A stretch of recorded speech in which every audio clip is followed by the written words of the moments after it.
Good morning সবাইকে। আজকে যে শক্তির উৎসসমূহের যে কোশ্চেন সিরিজ চলছিল তার কোশ্চেন সিরিজ যে 3 নম্বরটা হবে, পেজ নম্বর হচ্ছে 253। ভূতাপ শক্তি বলতে কি বোঝো? ভূতাপ শক্তি বলতে কি বোঝা যায়? ভূতাত্ত্বিক পরিবর্তনের ফলে ভূপৃষ্ঠের অভ্যন্তরে উষ্ণ অঞ্চলে গলিত শিলা উৎপন্ন হয়। মানে তোমার পৃথিবী যখন পরিবর্তন হয়েছিল, ভূমিকম্প টাইপ ভাবো, কি হয়? তো ভূপৃষ্ঠের অভ্যন্তর অঞ্চলে, ভূপৃষ্ঠ মানে মাটির নিচে,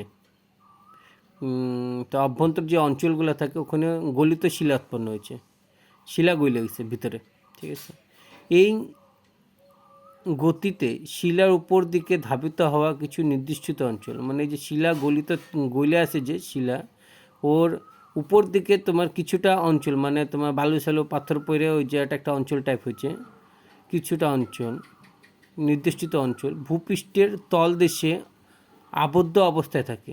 ওই তো বললাম না, ভূপৃষ্ঠের মানে নিচের দিকে যে গলিত শিলা আবদ্ধ অবস্থায় থাকে, এমন স্থানকে হটস্পট বলে। ধরে না এক প্রকার ওই যে লাভা বাইরে হয়েছে আগ্নেয়গিরি, ওইটা কী হয়, ওটা চাপা থাকে, যে ওইটার কথা বলছে এক প্রকারে। তো ভূগর্ভস্থ জল এই হটস্পটের সংস্পর্শে বাষ্পে পরিণত করে।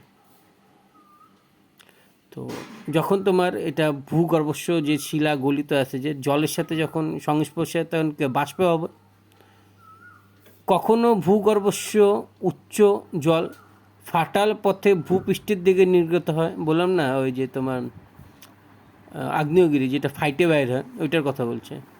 বা কখনো তোমার চাপাই থাকে, এমন উচ্চ প্রস্তাবন মানে হট স্প্রিং বলে, যেটা ফাইটে বাইর হয়। আর শিলাস্তরে আবদ্ধ বাষ্পকে, যেটা নিচে যে মাটি দিয়ে ঢাকা থাকে শিলাস্তরে, বাষ্পটা যেটা বাষ্পটা আটকায় থাকে তোমার ওই হট স্প্রিংয়ের জন্য আটকায় থাকে, যেটা বাইর হয় না, এটা নলের সাহায্যে টারবাইনের ঘূর্ণনের জন্য ব্যবহার করা হয়। তো যে ওইটাকে নল দিয়ে ঢুকায় ওই বাষ্পটা বাইর করা হয়, ওইটা টারবাইনে ইউজ করা হয়।